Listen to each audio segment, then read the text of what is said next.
Untamed is going to be untamed. It's going to be a little crazy. I want to talk to my people. I want to talk to my brothers and sisters. We can have grace and humility in how we interact with other people. Oh, hot dog, look at you. And nobody talked about what's really happening. And let's have conversations about what truth is.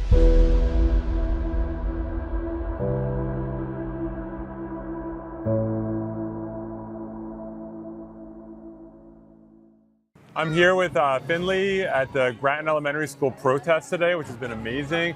It's like a field trip with science. So Finley, what grade are you in? Tell us about yourself. I'm in 4th grade. I go to Grattan Elementary School, as you said, and I'm organizing this protest to stop ICE. I think it's horrific that people are getting treated this way. I wish Trump would stop doing this to people. So how did you get the kids, your classmates, motivated? So it started with just, high school students in Minneapolis are walking out of school. That sounds like a thing I should do, but of course my principal can't authorize a school walkout. So then it ended up getting checked out of our after-school program, and then coming to the dog park, having Officer Rhodes and Officer Washington being here for safety. Thank you for doing this for all the kids who are suffering around the country. It's really powerful. Yeah, actually the sign you were holding earlier was the sign I made. Yeah, it was a good sign. Good. Well, thank you for all you do, Finley. Mm-hmm. Thank you. You're welcome. I'm so happy to be here today, and I want to say to all the kids, you are amazing. Those signs are amazing. You did a great job organizing this, and this gives me hope for the future. That was creepy California State Senator Scott Weiner with a 4th grader promoting their propaganda. Hi everyone, Patrick here. I'm in the chair today. Joe's having a procedure done. Not a big deal. He will be fine. He is fine. He will be back in chair Monday. So just a brief little update. Still, you feel free to pray. Well wishes, of course, all the time. But there's a little procedure underway that Joe's having done today, and he'll be back Monday. So I'll be here today and tomorrow. But yeah, you see from the topic of today's show, right? It is what it is. We are in the battle for the kids. We don't want, and we're being called to this battle because they're going after the kids at every turn. Right? That is a state California Democrat commie representative, right? Using the kids as a propaganda tool to push their political agenda. And it starts in elementary school, right? College, for this young man in that video, college is 10 years away, right? He's in 4th grade now, so figure 10 years old. Yeah, college is in that kid's future in 10 years. So he's got another 10 years of this social programming through the levels of the school system until he gets to college, and then whatever happens there is going to happen there, right? So they just constantly go after the kids, all while the scores for reading and math throughout the country are in the toilet, right? It doesn't matter. Our kids don't need to know how to read. Our kids don't need to know how to write. As long as they're social justice warriors and their political activism is up and up, it's all good. Doesn't matter if the kids can read, doesn't matter if the kids can write, doesn't matter. We don't want the kids to think for themselves either, right? Because that would cause problems for us. We want them to be constantly social engineered. And that's what they're doing to the kids, right? In schools. That's one aspect of it. Then you got to look at what they're doing outside of schools, right? Hopefully they're involved in community, they're involved in teams, they're involved in some type of extracurricular activity that the parents can participate in, supervise of, create that partnership, not just ship your kid off for 3 hours. Oof, I got 3 hours. No, being a parent is hard. And if you haven't noticed yet, you need to be involved. You need to be aware. You need to be active, because if you are not, they will take your kid away from you without you even knowing. Because it is 24/7 social programming that's going on. It is social warfare with our kids. And we need to call it out. We need to be educated about it. We need to protect our kids. We need to spread awareness to our family and friends. We need to arm them so that they can arm their children. Because it is 24/7, right? School, boom. That's at least 8 hours in a day. Then you got to figure listening to music, watching TV, on your phone, your social media, right? Bing, bing, bing. Take a look what's pumping on TV. Who watches regular TV? No, not really, right? But if you go on Netflix and all this other stuff, right? It's all promoting trans, all promoting equity, all promoting the social rot. It's promoting the social rot online for our kids to see when they're not getting it at school. So it's a 24/7 war that parents need to be aware of and be ready to take on. Because if you're not ready to take it on, or if you're going to encourage what's occurring, you're going to lose your kids. You're going to lose your kids to the ideological warfare that seemingly will never get turned off. And it's simple. It's simple why it doesn't, because we're connected 24/7, right? We're either on our computer or on our phone. We're watching something, right? So we're plugged in 24/7 too. So the war is a real deal problem for our kids. And our kids don't even know they're in the middle of this war. They're being used as political pawns. No one's looking to do what's best for the American child. No, giving the American child opportunities to read and write, opportunities for vocational education, opportunities to learn AI coding, right? That's going to be a big thing that these school districts are way far behind. They're not getting brought into speed with the AI wave, and that's going to create a whole other problem in another 3 to 5 years at the high school to college level, because you're going to be pumping out kids that are not compatible with the world today because the schools aren't producing them. Right? Everyone's talking about AI. AI is going to be great. Yeah, it is. It is. What does that mean for you if you don't know what to do with it, or how to use it, or how it works? How can you use it to generate money for yourself or an income? Because that's where the future is going. And I don't see any schools really addressing that concern. What these schools are worried about is social justice warriors. Pfft. Equity. Pfft. Defund ICE. Right? How come there's no universal push to, hey, let's get to universal reading averages at 70%. Let's have an average where, let's have a nationwide goal that will average at 70% of our kids can read at grade level by the time they're sophomores in high school. Why don't we start doing something like that? No, because they won't do it. Because that requires hard work. That actually requires hard conversations with families and addressing deficiencies in student learning, right? And it actually can be answered, and it's not answered by the color of the kid's skin. It's answered by the actual academic needs that the kid has. But those actual questions never actually get brought up in these school meetings, school board meetings, right? They don't. It's about what can we do to make our kids feel safe, make our kids feel welcomed.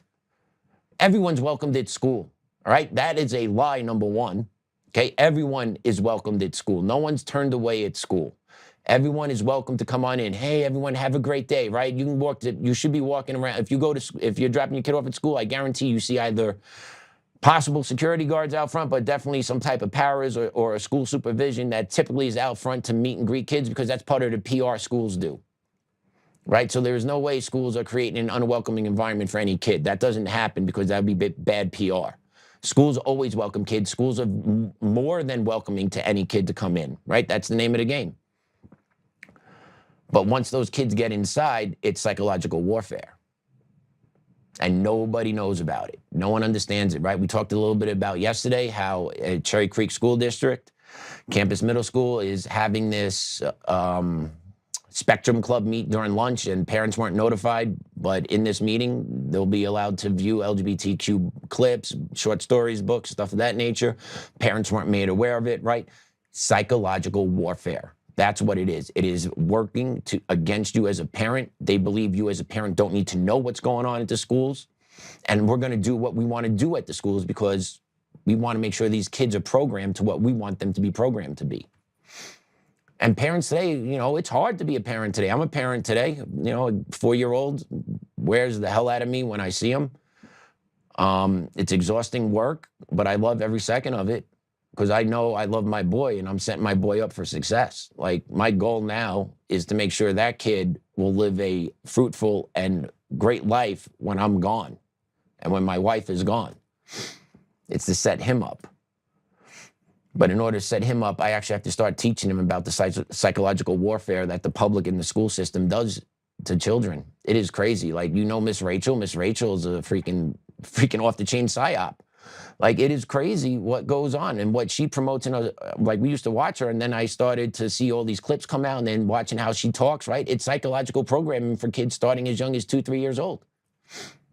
It is all over the place, and you just got to be aware. It sucks that we have to have this conversation in 2026, but you need to be more aware now than ever, because there's just so many forms of communication and just subtle subversions in the TV shows, in online things, that it just slips into the kid's head, right? They're subconsciously getting planted in a lot of cases. And in other cases, as they get older, middle school, high school level, they know what they're engaging in, they know what they're watching, and it keeps feeding them. So it feeds into their mindset anyway. You know, it's psychological warfare with our kids. And then with parenting, right, it's hard today. And unfortunately, you know, more than 50% of marriages end in divorce. So what do you wind up getting? You wind up getting co-parenting, where a kid sees his parent, one parent 3 days a week, the other parent 4 days a week, split households. And then in those households, you have, you know, mom may be dating a new dad, and dad may be dating a new mom, right? You got an introduction of outside, right? And it creates this whole other dynamic within the family. And it's the kid that winds up getting missed out on. And I could speak this from firsthand because I've dealt with co-parenting for 17 years in the school system, right? There are some families that can make it work, but the majority of them cannot, because mom and dad hate each other, won't talk to each other, right? Nothing's easy. Everything's got to be a battle, because that's just what it is. And you know who gets caught in the middle of it? The kid. You know who gets lost in the middle of it? The kid. You know who actually sees the kid and then brings the kid in and then connects with the kid, right? The school does it. The school fills that vacuum that's created when marriages fall apart and families fall apart, because the parents become so, a lot of times, pitted against each other, that whatever's better for the child is often ignored or not addressed, because they're so busy infighting amongst each other, the kid gets left behind. And then you have kids acting out. They start cutting themselves. They start acting and talking about being trans, because they're looking for the attention that they're not getting anymore. Right? So it's a vicious cycle. It's a vicious cycle that our kids are in the middle of. And if you're a parent and you're involved in this, I really think you need to take a step back, a deep breath, and reevaluate how you could co-parent with your significant other for the betterment of the child. And if you're watching the show, you probably do that, because the people that watch this show, I have found to be good, moral people. So I would assume that would mean you would make sure your child would be taken care of if God forbid your marriage was not to survive, right? But that is the reality, and it happens all over the place. I've seen it so much in the school systems, right? And now the school system becomes this place where political activism, social justice warriors, programming all occur in the absence of parent involvement, because the parents are too busy this day and age, or too distracted, or they have checked out and they figure and trust the school system to do what's right. I've talked to a lot of parents in my time and shared things that have occurred, and it blows their mind that there are things in school called affinity groups, where kids actually meet based on their race. They form these own little groups. They're called affinity groups. They create these own little groups. So you get your Black affinity group, you get your Latinx affinity group. They don't say Latino, they gotta say Latinx, even though the Hispanic kids hate that. But it's the woke virtual signaling that white women liberals do all the time, because they, oh, this is catchy. We got to throw this on. Kids are going to adapt to this, right? Mentally retarded.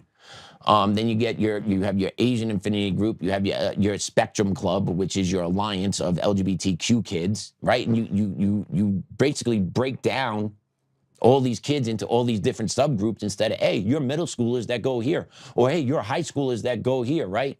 It's another way to kind of do away with the uniform of coming together in unity, to do away with just unity and subverting these kids and subjecting these kids into becoming different little boxes, right?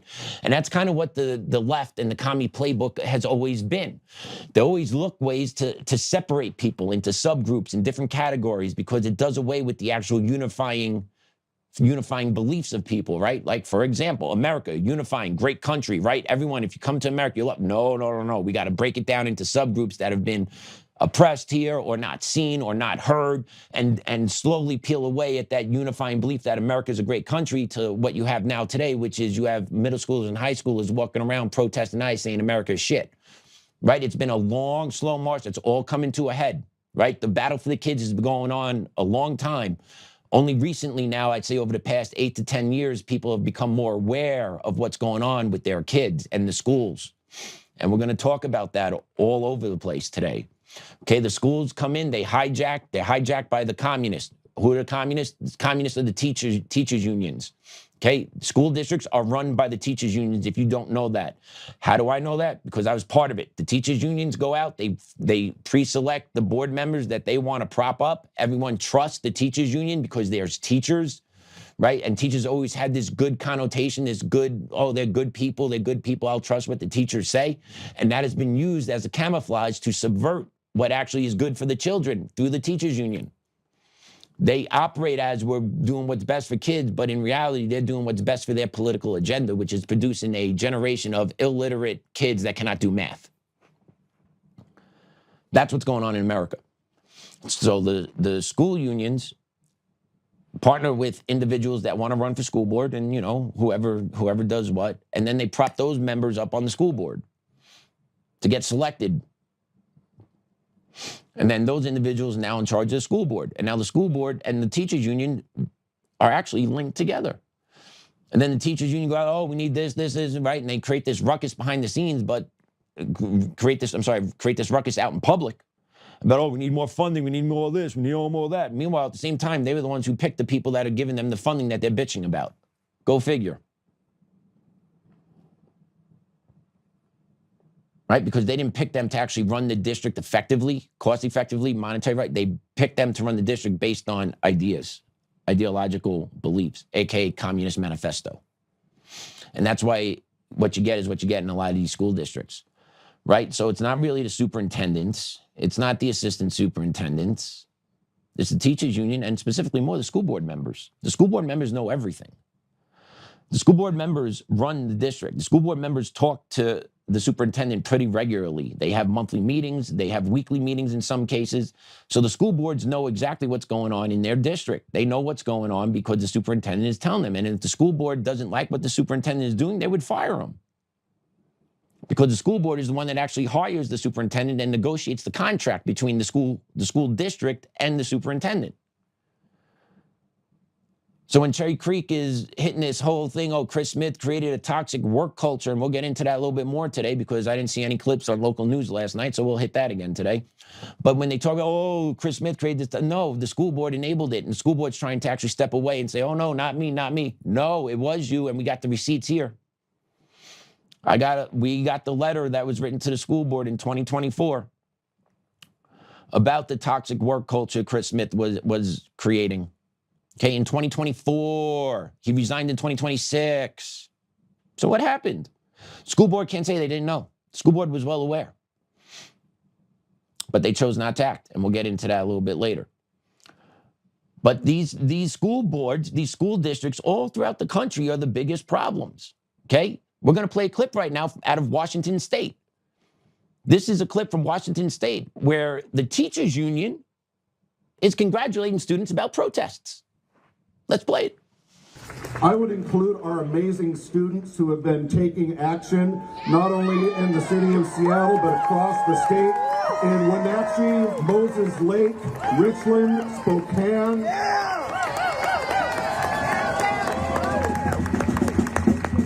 Friends, the kids know what's up.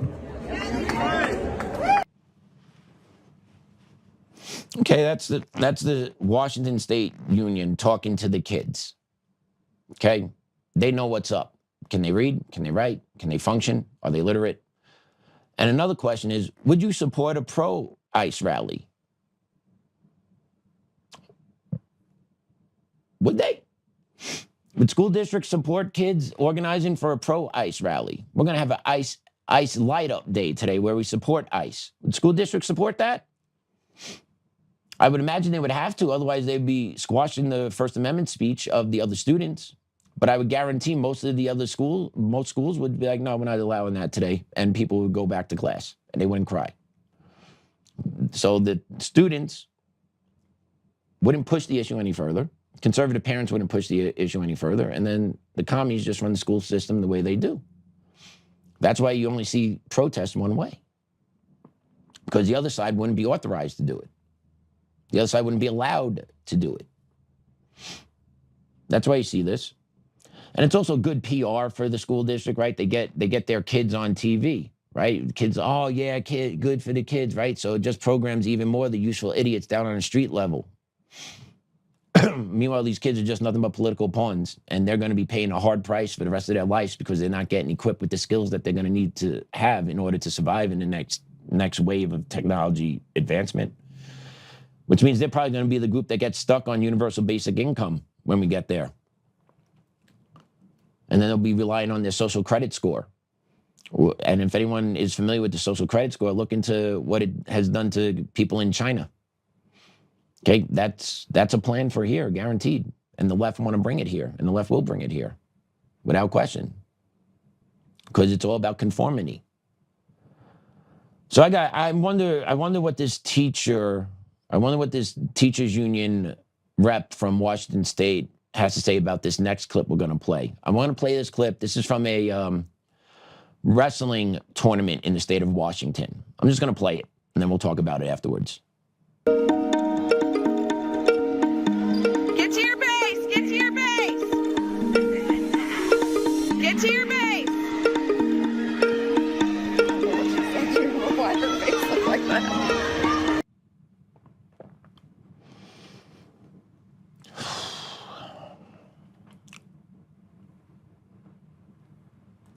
If you take a look at that video and watch that video, you have someone recording, cheering her on, get to our base, get to your base, right? Doing what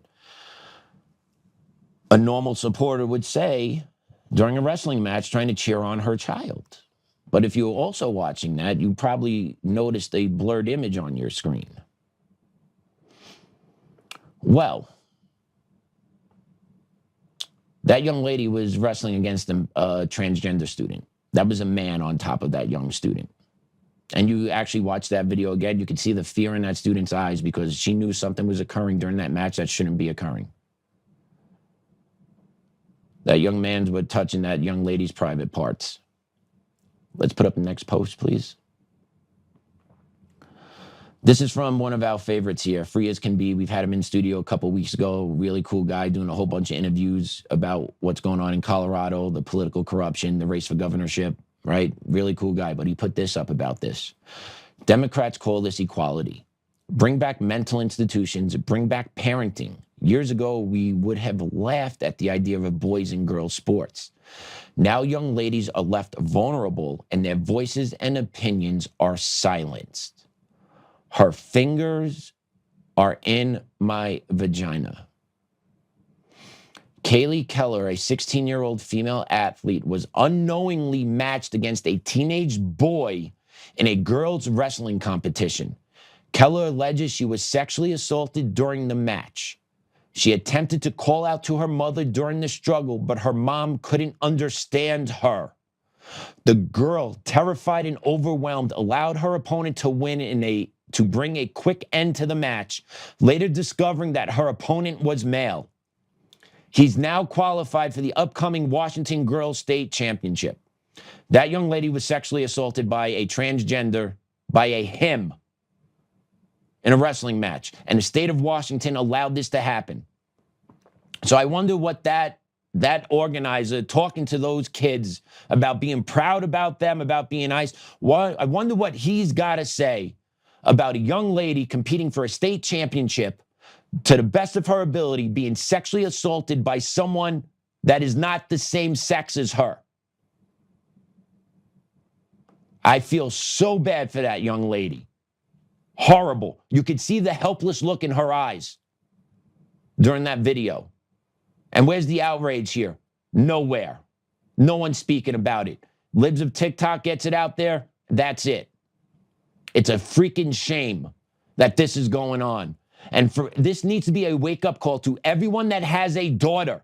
Did you hear that story? This young lady did not know she was competing against a male. They hid that from her. You need to wake up. Boys and girls are different. And then this creep kid decides to take advantage of the situation he's in to actually touch this young lady in a sexual manner during a wrestling match. Can you say disgusting? And not to mention, this was covered up by the district for 2 months before they actually did an investigation. Absolutely despicable, because it's a war on our kids. It's a war on our young girls. Anyone that has a daughter should be absolutely horrified about this story. And you need to be aware that this could possibly happen to your daughter one day. Don't sit there and pretend it can't. This young lady was placed in a situation she did not know. She assumed she was competing against another female in a female state competition for wrestling. So you can never assume anything. This is what the left has done to us. This is what the commies have done to us. You need to question everything when your daughter is playing high school sports, because you don't know if the district or the state is crazy and then masking boys as girls and then not telling who they're competing against. This is the society in 2026 we're in. President Trump, you're in charge. Why is these things continuously happening? Why are school districts allowed to continuously fund DEI, LGBTQI? Why are not federal funds being pulled from these schools?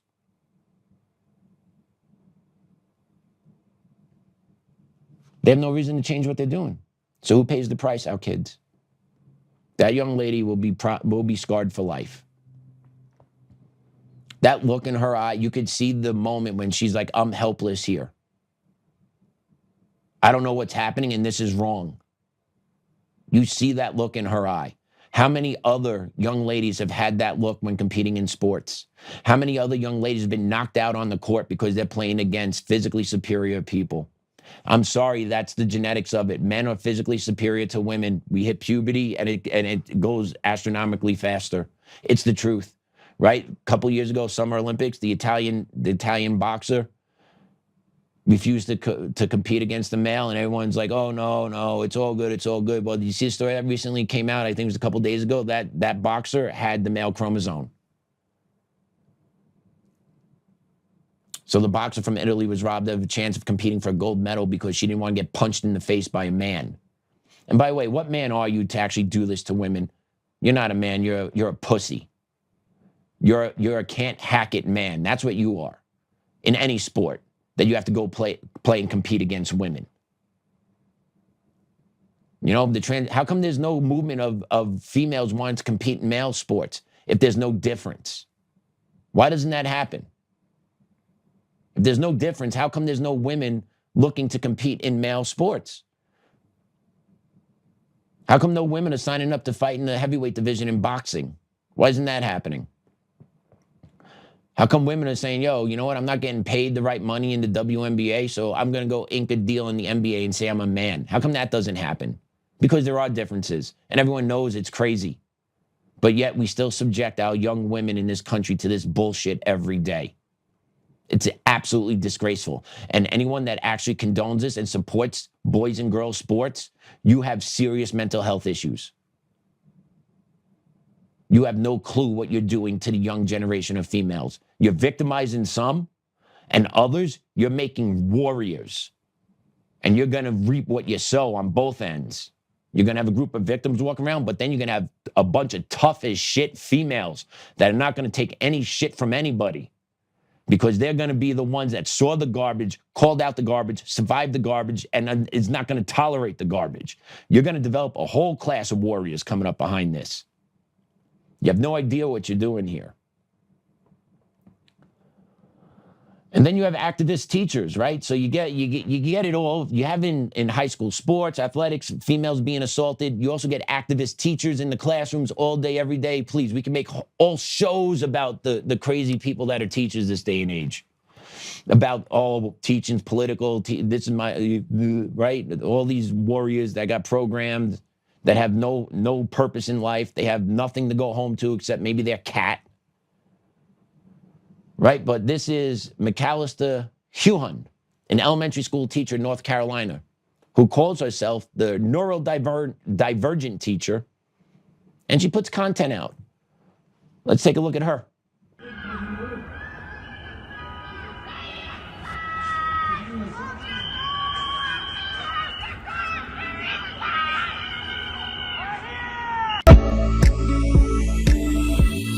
That sounds like a you problem.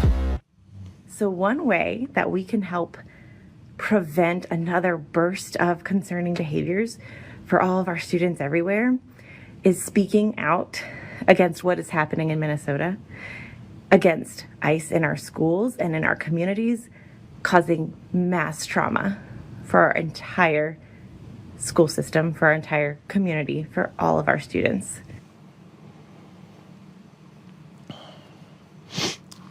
Excuse me. She's a moron. Anyone that acts this way and makes videos about it as a teacher, you really need to reevaluate what you're doing with your life. Okay, some of the things she talks about. No human is illegal on stolen land.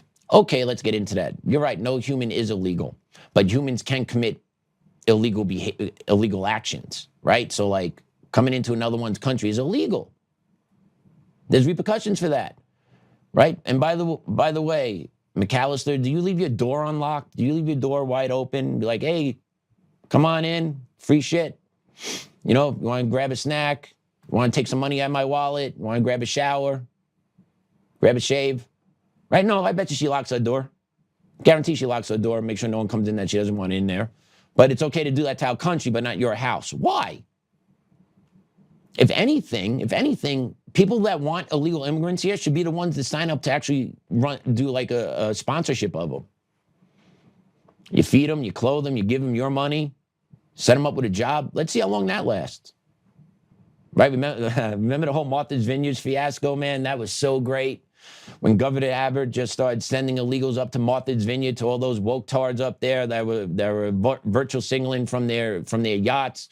Let them in, no one's illegal, right? Up until they got shipped up to Martha's Vineyard and they started to see them like, oh shit. They're sending brown folks up here? Hell no. And how quick did they get them out of Martha's Vineyard? Anyone remember that? I remember that. It was funny as hell. Proved their hypocrisy right off jump. You know, and those houses are huge, man. 8, 9 bedrooms, man. You can get a whole bunch of them up in there.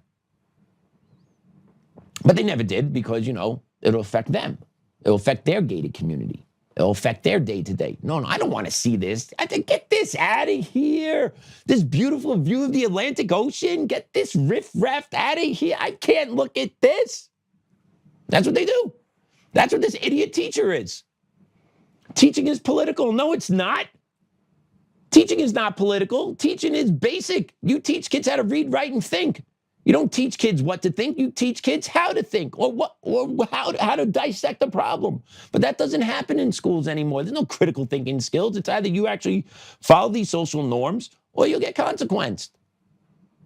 You know, I had a kid sent to me once because he said there's 2 genders in class. Teacher wanted to write him up for that, for hate speech, because a trans kid in class had their feelings hurt. I said, are you crazy? I'm not doing this. That teacher actually works for Jason Crow now. Go figure. True story. True story. She knows it and I know it. Not going to name names, but she knows and I know. And she works for Jason Crow now. Go figure. She was a social studies teacher where I used to work at, you know, big political activist, right? Didn't like the kid that said, oh, there's 2 genders. What caused this to happen, by the way? Well, so-and-so said there were 65 genders. Okay, and so this kid can't say it back? Well, I'm not here to police their speech. No, that's exactly what you're trying to do because you gave me a referral. You wanted me to discipline this kid for that. I wonder how much that actually still goes on. I'm pretty sure a lot. But she knows and I know. And she works for a Democrat rep out here in Colorado. Can't make this shit up. 100% true. Fact check me. Dare you. Defund the police. Abolish ICE. Okay. Protect trans kids. Speak out against what's happening in Minnesota against ICE. How about learn to read? Learn to read. Right? None of that is there because they want to produce activists. Dumb, uneducated, ill-informed activists. That's what school is about. No human is on stolen land. Yeah, okay. How come she wasn't making content videos? Like, people forget. people forget that. Oh, and by the way, ICE is not going into schools. ICE is not causing trauma amongst the kids. You know who's causing trauma amongst the kids? It's the teachers that are lying to the kids about what ICE is doing that is causing the trauma. Let's not get it twisted. I have not seen one news clip of ICE going into any school. Okay, I worked out here in Colorado for 10 years. I've been programmed, oh, no, we got to keep our kids safe. You know, if they're illegally coming to school, okay, I hear that. I've never seen an ICE agent show up at school when I was working in school systems. And believe me, I had illegal kids in my schools. And I served them. I treated them fairly, treated them the way they deserve to be treated as a student of that school, because that's what I did. I wasn't calling police or ICE to come get these kids. That isn't my job. And ICE never went to the schools to pick up kids. And police never went to school to get kids. Except, I'll tell you, listen to me, police get kids at schools if they have felony warrant active. Now, if you want a kid going to school that has an active felony warrant with your kid in it, you got problems. You got problems if you believe having a warrant as a felony warrant active is okay for someone that's 16, 17, 18 years old in a public school system. Oh, they need to feel safe there. No, they don't. They victimize the community. They don't deserve to feel safe in the school. They need to be picked up and held accountable. Gun charge, sexual assault. You want those kids walking around schools that have warrants out that have to go handle that? No, those kids deserve to get picked up, 100%. But most of the time, police don't do it because it gives the police a bad rep. So the kid goes into school, and 9 times out of 10, the kid that has a felony criminal warrant, let's be honest here, isn't the most upstanding citizen in the school. You know what I'm saying? Typically not. They don't go to class on time. They very rarely go to class, do their work. No, it doesn't happen. Speaking in I want to say I had 4 kids that had felony criminal warrants that I know about. Yeah, they weren't the best kids. Newsflash. And one of them actually got arrested in school with a handgun, trying to sell it in the bathroom that we had to lock the school down for, and I had to work with Aurora PD to come pull that kid out. True story. Why? Because the dean that was over that kid was an equity dean, didn't like to do searches. The kid was on a safety plan. The kid was supposed to be searched to come into school. I believe she didn't do it, and he wound up having a loaded gun for sale that day. True story, fact check me. She left APS and went up to Bennett, I believe, or Adams 12. But yeah, that also happened.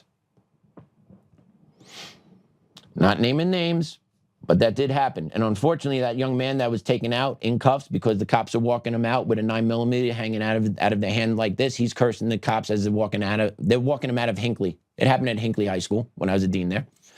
That young man was found shot a couple years later in a bathroom in a hotel. So that was the type of life that kid was living. Okay? Schools need to be protected. Kids that want to go to schools to do the right thing need to be protected. Kids that want to go to school to do the wrong things need to be kicked out. Plain and simple. Plain and simple.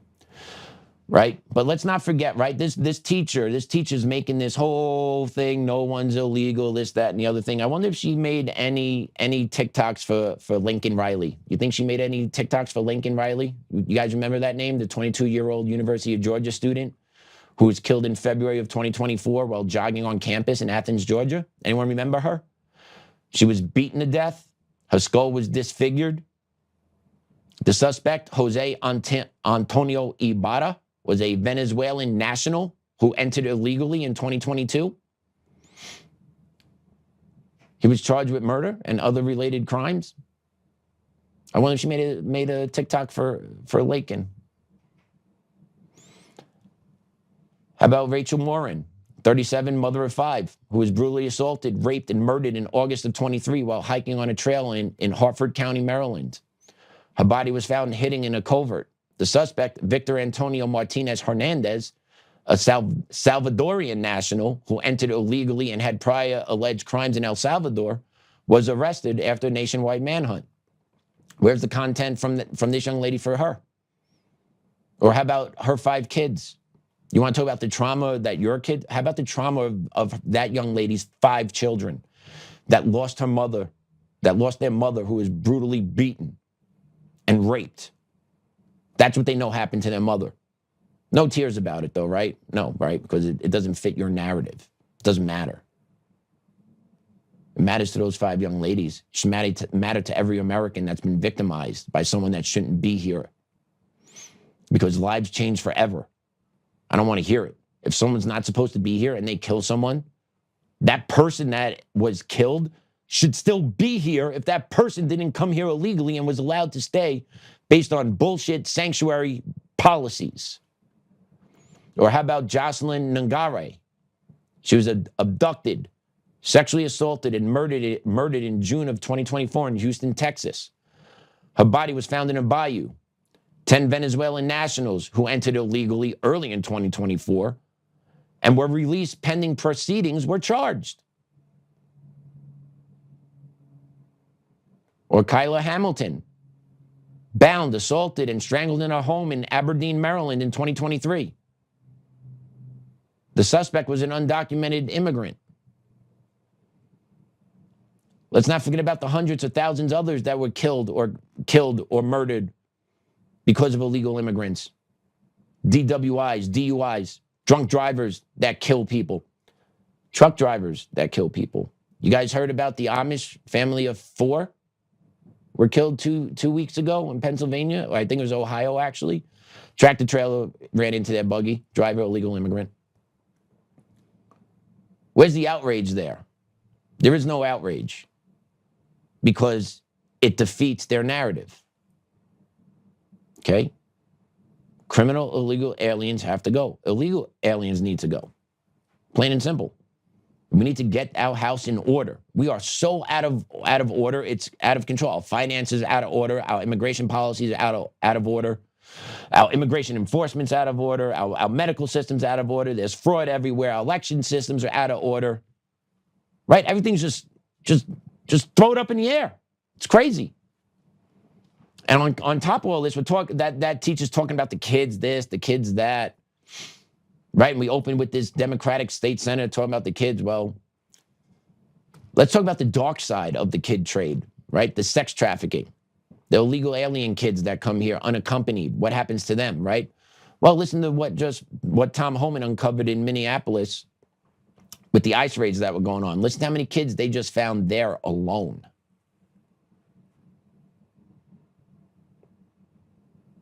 Roll it. In addition to taking public safety threats off the street, ICE here in this state have located 3,364 missing unaccompanied alien children. Children that the last administration lost and weren't even looking for. That's because of the leadership of President Trump, these children were located. Did you guys hear that?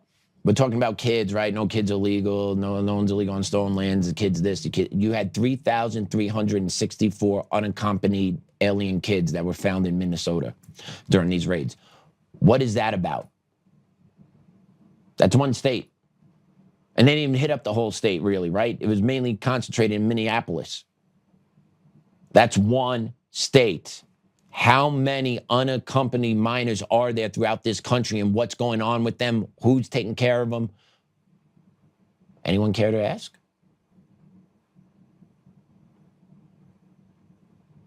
The Biden administration busted the borders open, let anybody in, right? Perfect cover for sex trafficking. Perfect cover for these kids to be victimized over and over and over and over and over again. Purposely being done. War on children. Purposely being done. Get these kids in here, sell them to people, trade them off as sex slaves, what have you. That's what's going on to these kids. And that is just in one state. We have 49 others. And others are bigger than that state. So I wonder actually how many unaccompanied minors are there in this country and what is happening to them. And why aren't the commies going crazy about it? Why aren't they concerned about the safety of all these kids? They never say a word about all these kids that come over here without any parents but somehow just disappear into America. No one seems to care what happens to them. Why? Because they don't. They don't care what happens to them. That's the truth of it. The commies don't care. It's a war on our children. Not just mine, not just yours, but all children, all throughout the globe, right? Some of them, it's a war on culture, getting them to get programmed certain ways. Another one is sexual. Another one is sex trafficking. It's all around us. The world is crazier today than it was 50 years ago. The world today is less safe for our kids than they were 50 years ago. How is that remotely possible? Because our leaders in charge have allowed this to occur. Because they benefit from this. They benefit from the chaos. If you take a look at the Epstein files that are coming out, like, holy shit, some of these emails, insane. And you're telling me this isn't a purposeful war on our kids to get some of our kids lost into sex trafficking? It so 100% is. The most vulnerable, no one seems to want to protect. The youth. Because the youth is money. There's money in sex trafficking. There's money in indentured servitude that some of these kids are being sold into. There's money here. That's why it's allowed to roll. And once again, everyone forgets, why were we in Minneapolis to begin with? The fraud that was uncovered, right? And the chaos that came from ICE showing up wasn't for ICE showing up. The chaos was there to get the eyes off of the fraud that was going on. Because what else was going on with the fraud? Trafficking of kids, guaranteed. It's all tied together. That's why the pushback was just so massive in Minneapolis, that they had to get the eyes and reporting off of the fraud and get it onto ICE. And how'd you get it onto ICE? You mobilize your Antifa foot soldiers. And look where it's gotten us. We're withdrawing out of Minneapolis now. Where's the talk about the fraud, though? I haven't heard a lot recently. Seems like that has gone away. You know, it's all this political theater game, moving the shell around the board. Look here, but it's over here. Right? Like ICE is supposedly going on to different cities. Homan said it later in the press conference. I don't have that clip, but later on in the press conference or earlier on, whatever, same thing. He's talking about how, you know, these ICE agents are going to be moving around different areas of the country. All right, great. Let's see what that looks like now. Are we going to hit the ground running again? Are we going to be more reserved? I don't know. I just know that the numbers that need to go aren't going to be met. So to me, that means a net loss.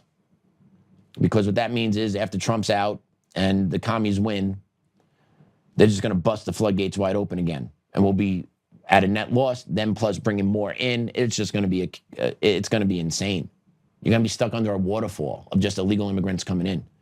And that's the truth. And there's financial repercussions for this. Like, that's the reality. There are financial repercussions for that. Why do you think car insurance is so high? Why do you think health insurance is so high? Don't tell me inflation. No, it's because illegals take advantage of the system. Their accidents, their medical bills, don't get paid by them, so they need to get passed off the buck to somebody else. Who's that? Us.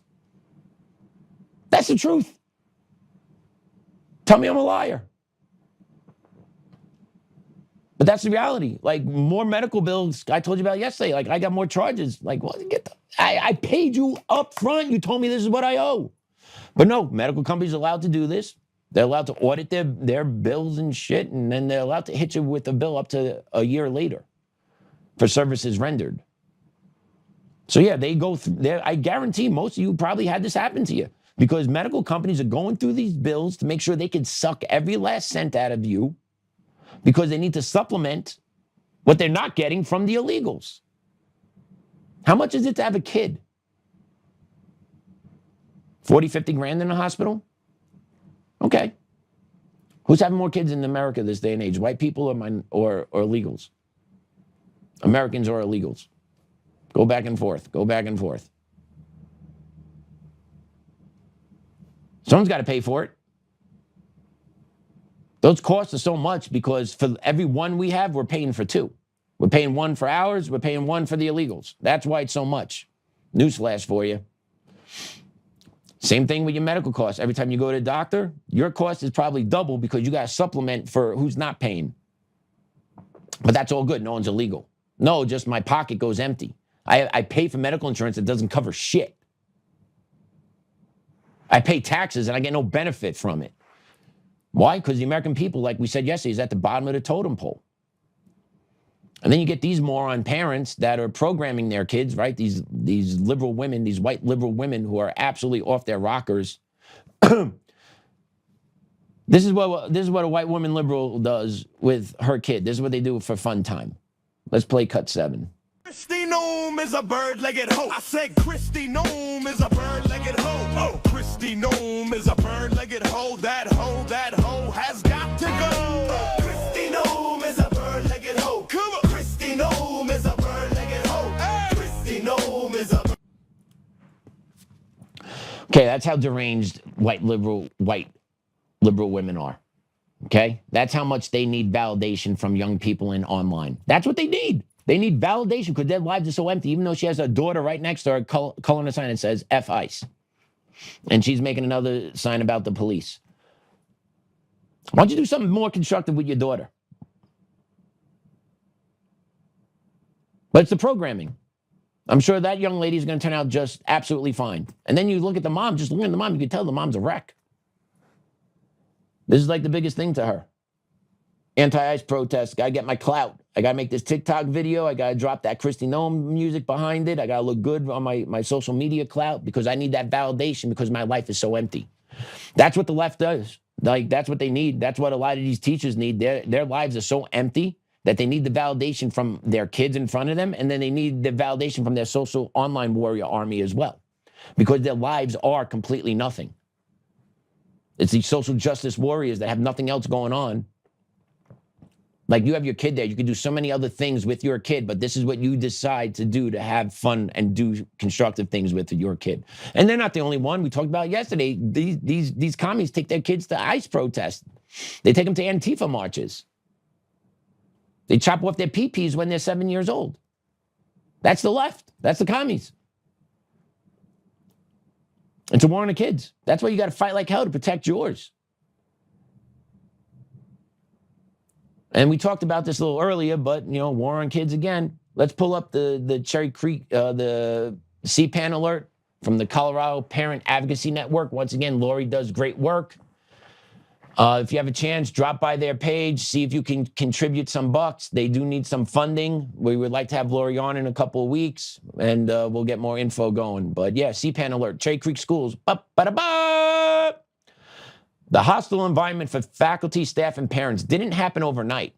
The real question is what the school board knew and when. That's where investigators should be looking next. Denver Channel, CBS News Colorado, Cherry Creek School District. Hey, Kyle Clark. Here you go. Oh, they got 2 more on leave. Look at that.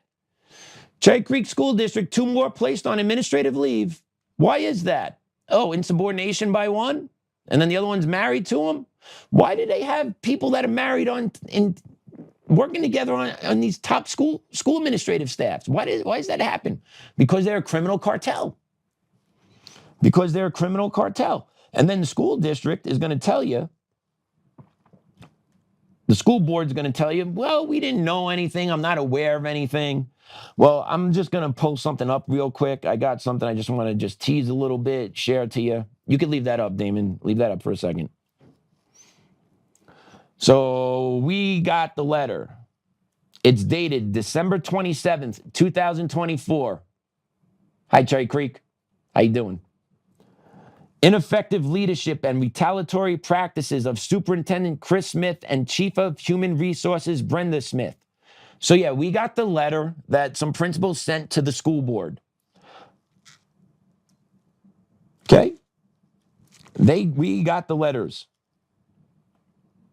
As principals in the Cherry Creek School District, we respectfully present to you this letter of concern regarding ineffective leadership and possible violations of law and/or policy exhibited by Superintendent Mr. Chris Smith and his wife Brenda Smith, Chief of Human Resources, We expect that all legal job protections will be extended to us per the Protections for Public Workers Act as we share our concerns with the Board of Education below. We also expect that the schools we represent are not harmed in staffing, financial support, or any other means available to district leadership. Do you hear how that letter begins? And we got the whole 7 pages here. Right, Cherry Creek? Got the whole 7 pages here. Did you make this letter publicly available, school board, when you got it? We will. But did you? Are you addressing it? Are you going to play, oh, we didn't know? The date on the letter clearly states December 27th, 2024. You 100% knew. Okay? And you want to know else how you know? You got slapped with a federal lawsuit by me in September of 2024. So you 100% know the toxic work environment that was going on at Cherry Creek School District. You knew before this letter from the principals came out because I slapped you with one. You got a federal lawsuit. Discrimination, retaliatory practices, civil rights violations. You were well aware in September of 2024. And what'd you do? You doubled down and you're fighting my lawsuit. You get a letter from the principals alleging this, right? What do? Nothing. You protect Chris Smith. Well, anybody in the local news media, do your job. Go ask the school board specifically. The new superintendent, Jen Perry, what did she know? She knows everything. She was the number 2 there. Everyone knows what's going on at that district because they protect each other. The school board knows. And the school board chose not to do anything because that's what they wanted done. They are all complicit. But why don't you guys do your reporting, Kyle Clark? Get out there, baby. Channel 9 News, bringing you the community. Get out there and do some reporting. Do some hard-hitting fact-checking. When the school board said, we didn't know about it. Yeah, ask them, well, how come, what happened with the federal lawsuit that you got slapped with in September of 2024? What about this letter that is out there that came to you from the principals within your own school district? What about the DOJ complaint that is submitted for civil rights violation from December of 2025 that is facing Cherry Creek? Right? These aren't all accidents. They're not coincidence, right? Because it is corruption being shown.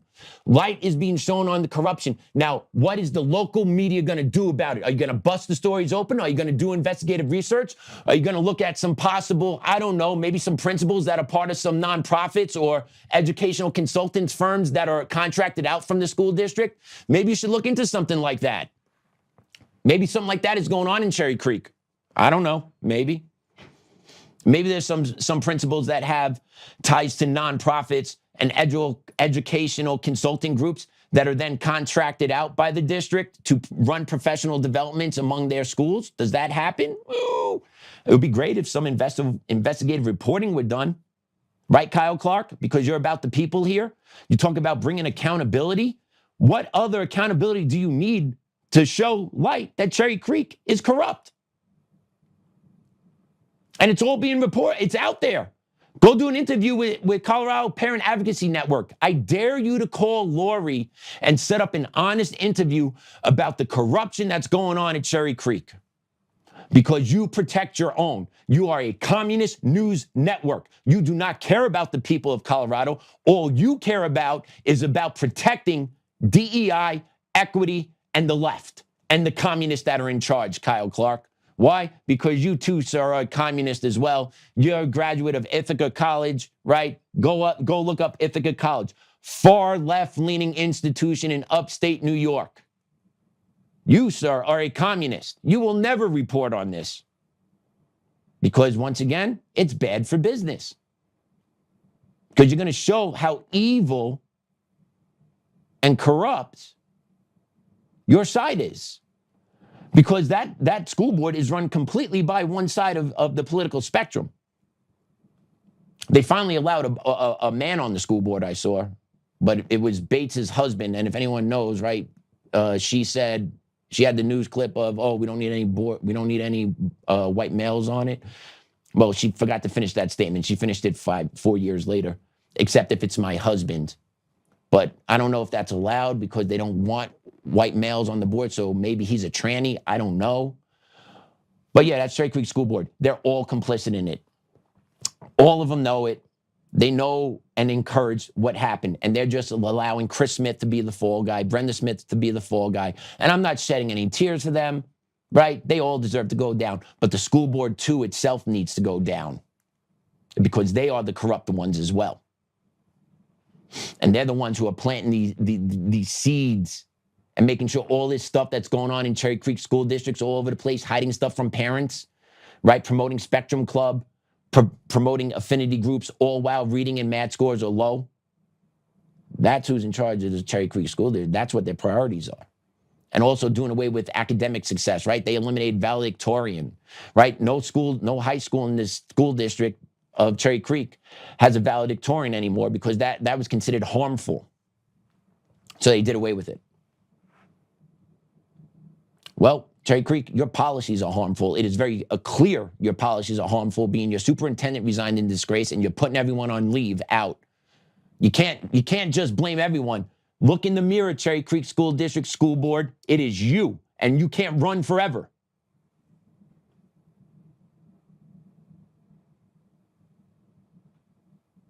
It's a shame. Shame. I heard that school district used to be great. Look how far they have fallen. Absolutely, absolutely a shame. And then let's keep on going with our war on kids. Unfortunately, there was a shooting yesterday in Canada at a high school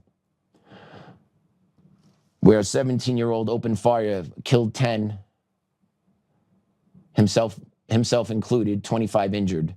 We're not going to show any of that. There's clips of that thing out there. We're not going to address that person, but we are going to put this up. There's a post that went out that Elon Musk piggybacked on. Who is behind mass shootings? Mass shootings meaning 4 or more deaths per million people by group. Take a look at the top two. Trans, bio male. Trans, bio female. Asian men, black men, white men. Oh, white men dropping down that chart. We're only ahead of Asian women and Hispanic men. Wow. Wow, I guess those white people aren't as violent as we thought we were, or that we were told we were. But take a look at those top two. Trans. Trans shooting is led by the youth, confused male and females that instead of getting the actual therapy and support that they need, they get the gender-affirming care and the SSRIs that lead to this.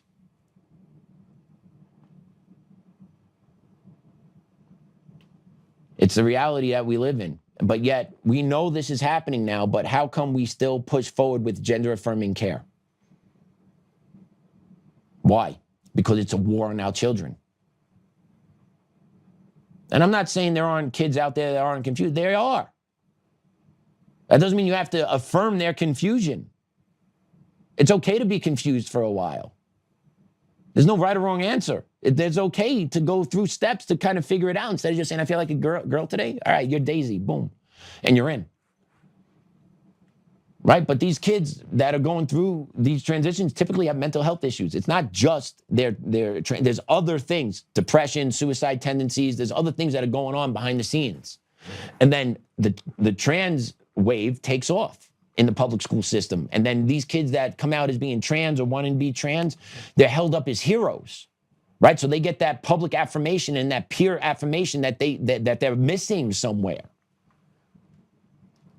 It's psychological warfare just all over the place with our youth. And I feel horrible for our kids that are caught up in the middle of it.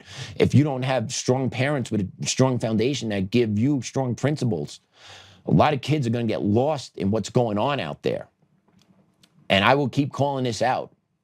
Kids need to be protected. Kids need to be informed. Kids need to be heard. Okay, these kids that are doing these pro-ICE, all this shit, man, give me a break. These kids are being pushed to do it by their teachers.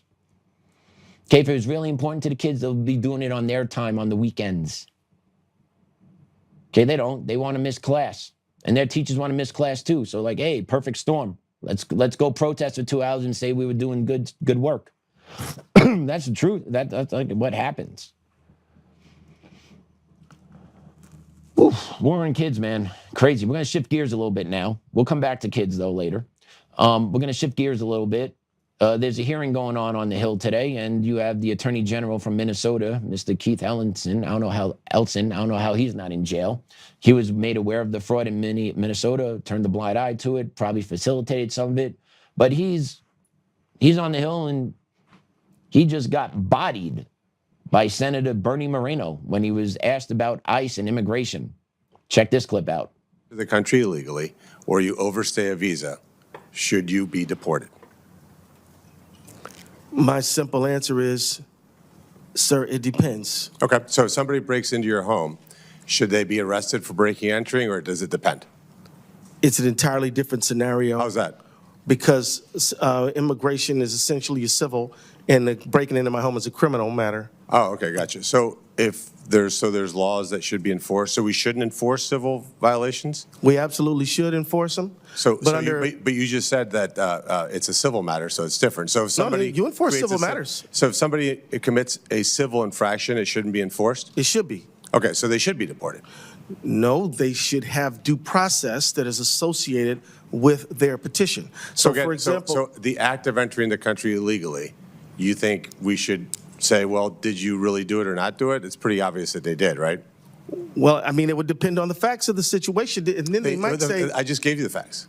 They entered the country without permission. But, Senator, what if they had a good faith basis to say they would be persecuted in their home country and subjected to real oppression there under international law? There are provisions for them to make a case. That's a phenomenal point. Mexico and Canada, do you consider those to be safe countries or no?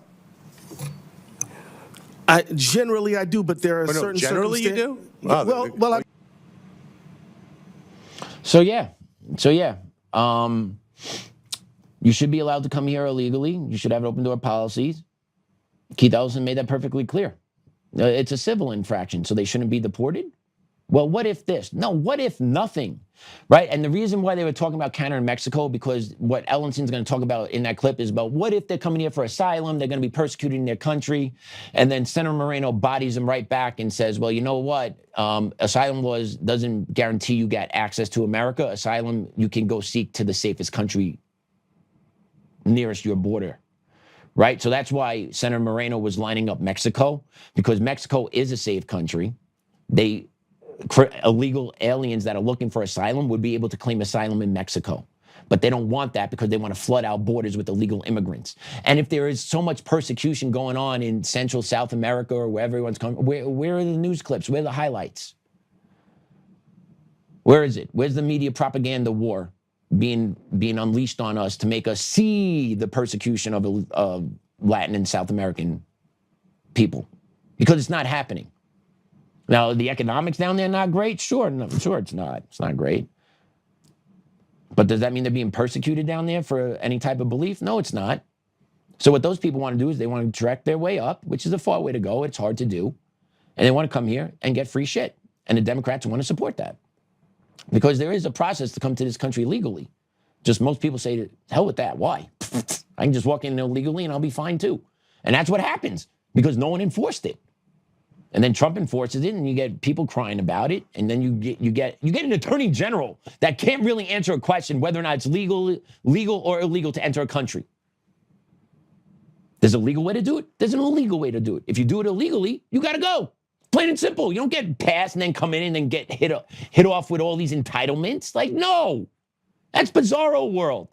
But it shows that they can't answer it. And then you had Tampon Tim out there. He was at a press conference today talking about Tom Homan and ICE leaving. Let's hear what this other beaut in Minneapolis had to say. I'm certainly not going to spike the football, but you're not going to hear me express any gratitude for the people who caused this unnecessary, unwarranted, and in many cases unconstitutional assault on our state. And my expectation is we still need to have those investigations. And I'm telling you, in this economic crisis they created, all of these cabinet agents came in here to try and please the president by attacking Minnesota. So we have a $2 billion cut from Dr. Oz in our DHS programs that are rural hospitals and things. So it doesn't change it at all. And I think the lessons learned, I'm more than happy to help Congress say some things, is in America, you cannot expect that the people are going to be okay with masked, unidentified people running you off the road and coming to your vehicle at gunpoint like we saw in St. Peter, Minnesota. This guy's a freaking clown. How is he not arrested yet? He's talking about, oh, not okay with masked armed agents, this, that, and the other thing. Remember what he did during COVID? He sent masked shock troops out into the streets to force people to put masks on and check them at home, make sure they're wearing shit, right? Didn't he do that? And he also charged the couple that had their AK protecting their property while BLM marched through their gated community. And then he made sure this other clown that we just had Ellison on, make sure he charged them. Right? This guy's so full of shit.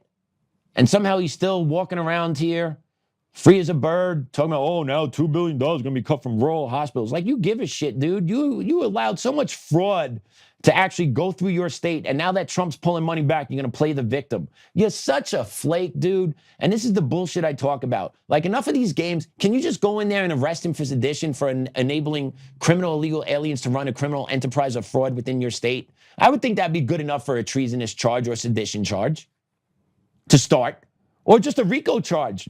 You'll lump him in with it. He conspired with him by willfully turning a blind eye as a public servant and steward of good faith money. Like, he did this, 100%. But once again, this goes back to yesterday, right? No one is ever held accountable. The only ones that are ever held accountable are you and me, the regular everyday American that is in the streets, that deals with all this political bullshit that's in our face all the time. In the grocery stores, online, right? We got to deal with all this shit all the time because we actually don't have the gated community, the private chauffeur, the private security. We don't have that, right? We get thrown to the wolves. All these communist traitors need to be locked up or thrown away. Otherwise, they will come and lock us up. It's one or the other. It is one or the other. And they can't even tell the truth. And I'll be honest, outside has a hard time telling the truth too sometimes. But they literally cannot tell the truth about anything. They caused this. No, you caused it, Timmy boy. You allowed the fraud. You enabled the fraud. And that's why ICE showed up. ICE wasn't coming to Minnesota till the fraud was uncovered, dumbass. But when you got Somali fraud being uncovered in the billions of dollars by a youngster journalist because your local media doesn't do shit about it, because once again, local media works in concert with the Democratic arm to make sure their side is always protected. How come it took an outsider busting the fraud in Minneapolis? Because the local media doesn't do their job. Because they're too busy worrying, protecting those that are in charge, because the gravy train keeps flowing. So that's why ICE went there. Don't say ICE caused this. No, sir, you caused it. Biden caused it by allowing all these illegal immigrants to come into this country unchecked, to set up these nonprofits or whatever, learning centers, leering centers, Somali kabuki dookie touches centers that get millions of dollars of government funding that your AG never checked, that you, sir, never bothered to look into. Actually, that was the group that you pandered to because you wanted to make them feel welcome in Minnesota in the name of inclusiveness. That's what it happened. But we'll see how all this plays out. No one's going to jail. Same shit, different day. But I guarantee if I did some fraud, if I didn't pay my taxes, I guarantee I'll get arrested. No, little Patrick here, owes about $5,000. Let's go cuff him up. Let's go take his car. Make sure you come get me, because why? I'm the everyday American. You got to make an example out of me. And then we got the SAVE Act. I heard the SAVE Act got through the House today, but we still don't have enough at the Senate, I believe. Last count, I think we're in the 40s. But take a look at what was put out by the Gateway Pundit. Just a little post that they put out that just tells you 28% of U.S. voter verifications have no match at Social Security Administration. 1 out of 4? 1 out of 4.3? Like, are we kidding me? A little more than 25%? How the hell we know who's voting, when voting? How do we know anything's good? Because our election system is trash. Accountability has never smacked our government in the face. The people in charge continue to do what they want to do because they have to actually hold themselves accountable, which they never will. So this is what we get. Hijacked election systems, don't know what's real. All of it, all the time. And you talk about illegals, right? Illegals have the opportunity to vote. I bet you illegals do vote in our elections all over the place. Our election system's rotted. You need voter ID, in-person, hard hand ballots. Boom. That's it.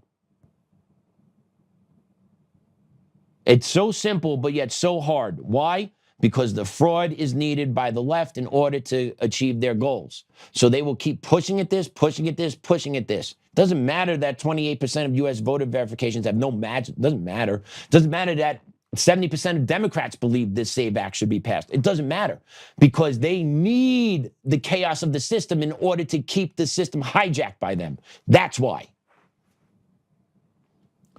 And then you have that happening. Then you have illegal immigration happening. You have voter fraud happening, and you have people that overstay their visas here in America. Right? That's another problem of illegal immigration. Right? Those people that overstay visas. You know, are they collecting money from the government? Are they actually taking an American job that an American should have now? Right? What are those things that are occurring? Let's play B4. As of today, there's 2.1 million people in the country who have expired or expiring visas. The government doesn't have a plan to have temporary mean temporary. We've seen the asylum system extremely abused. And at the same time, they're still sitting very high levels of immigration without undertaking any sort of reform. So yeah, we have 2.1 million illegal immigrants in the country. I'm sorry, illegal visa stayovers. Meaning they should have left, meaning they should be gone, but they're not, right? So what is the fallout for all that? What does that mean? American jobs are taken. Okay, maybe some of these guys are on public assistance, housing, right? All the things that Americans may possibly need access to, they don't get because 2.1 other million people are getting them, right? It's all a numbers game.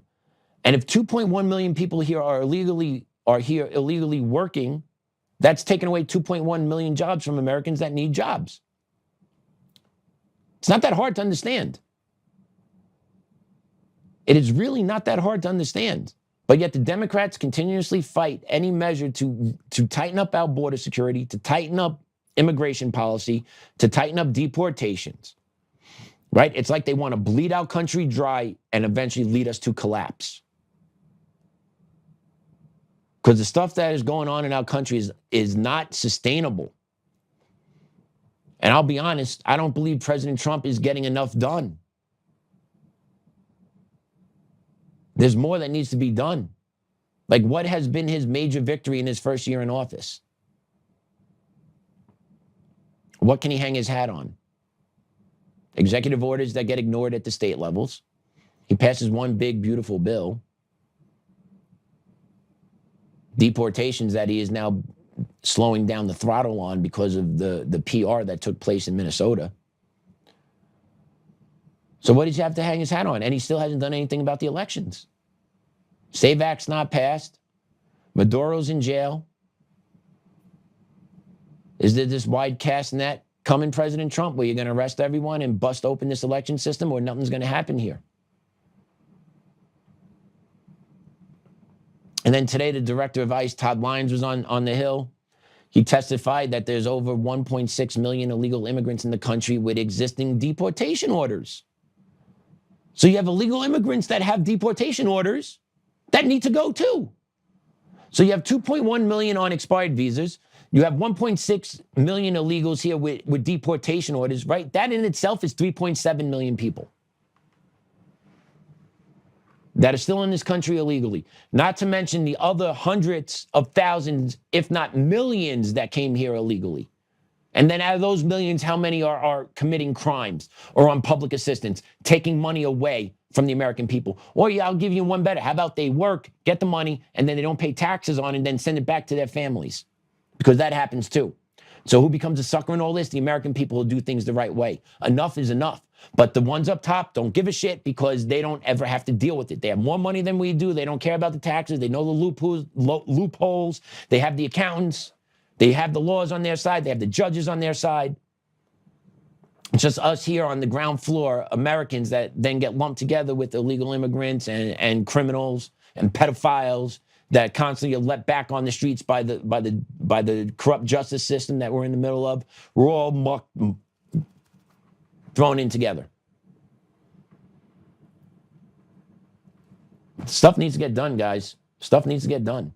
And then we're gonna finish with this one. You have a U.S. District Judge, James Boasberg, has ordered the Trump administration to facilitate the return of more than 100 illegal Venezuelan men. You cannot make this up. These illegals were deported last year. The court claims that they were deported without notice or an opportunity for a hearing, or otherwise provide them with due process to contest the removal under the Alien Enemies Act. So you have activist judges now that want us to go into Venezuela, find the people we dropped off, bring them back here to give them a hearing. Illegal immigrants are entitled to hearings. Do you hear this? When the Constitution was it written for just the American people? Was it written for this country? The moment you cross over into this country, if you do it illegally, do you still get every protection? Was it designed that way? Those are hard questions. I know what I believe. Our Constitution was written not for this to be taken advantage of, like. I can guarantee that. And yes, criminal illegal aliens need to go. But yet these activist judges feel that they have a right to tell the President of the United States, nope, bring them back. They need to be here. They deserve a hearing. But if you're an American that is fired for saying you're a proud American, and you want to sue your former employer for lying to you about why you were fired, and you have all the evidence to support that you caught them in a lie, the courts say, nope, denied. That's okay, though. No hearing for you, sir. Back of the line, Patrick Hogarty. Not anymore.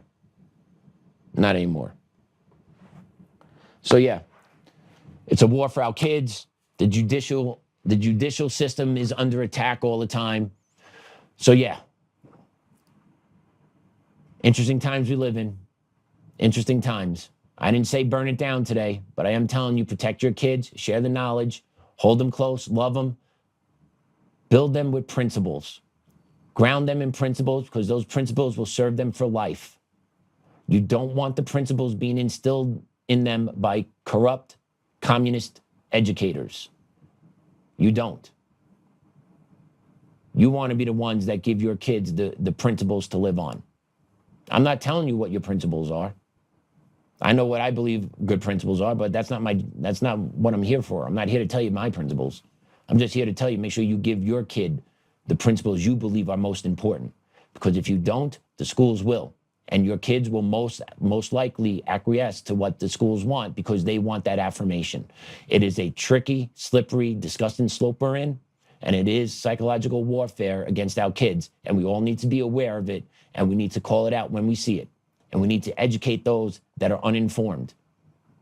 We need to spread awareness. And then if they still choose to turn the blind eye, so be it. But at least you could say, I tried. So unfortunately, if something terrible is to happen to a young lady in female sports that is related to a white liberal women, I'm sorry. But it's only a matter of time before one of your daughters is subjected to what we saw in the class in this video today. And I'm not cheering for this. I'm not calling for it. It's just statistically what's going to happen. Women that are in sports playing against men will continuously be victimized until it stops. I'm going to pray us out. In the name of the Father, Son, Holy Spirit, amen. Dear Lord, thank you for the tremendous opportunity to sit in the chair today and to connect with the Untamed Nation family. Dear Lord, please look over Joe as he's undergoing his procedure today. Please allow him to rest well and recover and have him back in his chair on Monday, ready to go. Dear Lord, thank you for my loving family, my boy, my wife, and my support system that allowed me to get through, I would say, pretty much the darkest times in my life. after what happened with Cherry Creek. Just thank you for having them in my life and being my rock. Hey, Grandma, Grandpa, Dad, love you guys. Thank you for watching over us. Hail Mary, full of grace, the Lord is with thee. Blessed art thou amongst women, and blessed is the fruit of thy womb, Jesus. Holy Mary, Mother of God, pray for our sinners now and at the hour of our death. Amen. In the Father, Son, and Holy Spirit. All right. We'll see you tomorrow. I'll be here. Hopefully you'll be here too. Class dismissed. Whoa, whoa, whoa.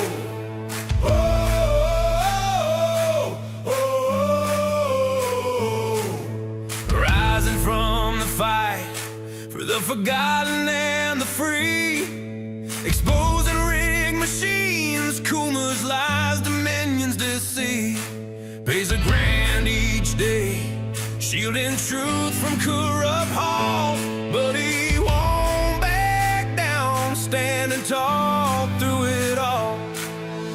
Martin, Tina Peters break the chains that bind her tight, hand count votes and one day bring the fraud to light. No more mailing scams, no machines to steal the night, restore the people's voice, make Colorado right. Governor Oltmann, lead us bold and true, badass for the have-nots, fighting through and through. Abolish property tax, cut the tolls away, shrink the bloated state, let the people have their say. Roman, it's our rally call, truth and freedom rise and watch the tyrants fall. Untamed Colorado, strong and proud, we'll be one man for the people, set our great state free. Help the single moms, bring back trade school strong, opportunity for youth, where the brave belong. Audit every NGO, ban the wolves that roam, reclaim our stolen land, bring the power home. Eric Coomer's fraud, dominions, rig design, expose the stolen votes, cross the dangerous line. No more victimhood, no chains on you and me. He's running for governor for real liberty. Smash the fraud machine, pardon heroes jailed for the have-nots. Rising truth will never fail. One warrior defies the corrupt elite. Colorado reborn, strong on our feet. Governor Oltmann, lead us bold and true, badass for the have-nots, fighting through and through. Abolish property tax, cut the tolls away, shrink the bloated state, let the people have the say. Governor Oltmann, it's our rally call, truth and freedom rise and watch the tyrants fall. Untamed Colorado, strong and proud, we'll be one man for the people, set our great state free. Whoa, whoa, whoa, whoa. Governor Oltmann, lead us bold and true. Governor Oltmann, freedom forever, Colorado rise.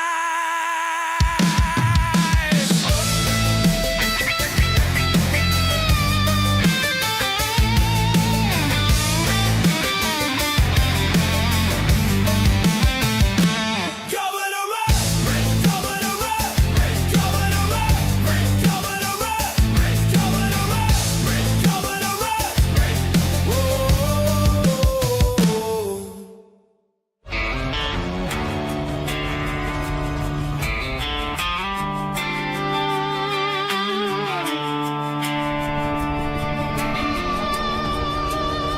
Rise up, untamed, in the heart of the fight where the wild ones roam. Jocelyn's calling, bringing truth back home. From conservative daily to this untamed fire, we shatter the silence, lifting spirits higher. No chains can hold us, no lies can prevail. Authentic and fearless on this rugged trail.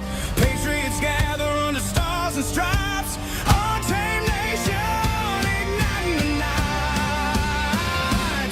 Untamed nation, let the truth roll out in this land of the free. Standing proud from sea to shining sea, we won't back down. Catch the fire, wear the crown. Untamed nation, it's our battle song, motivating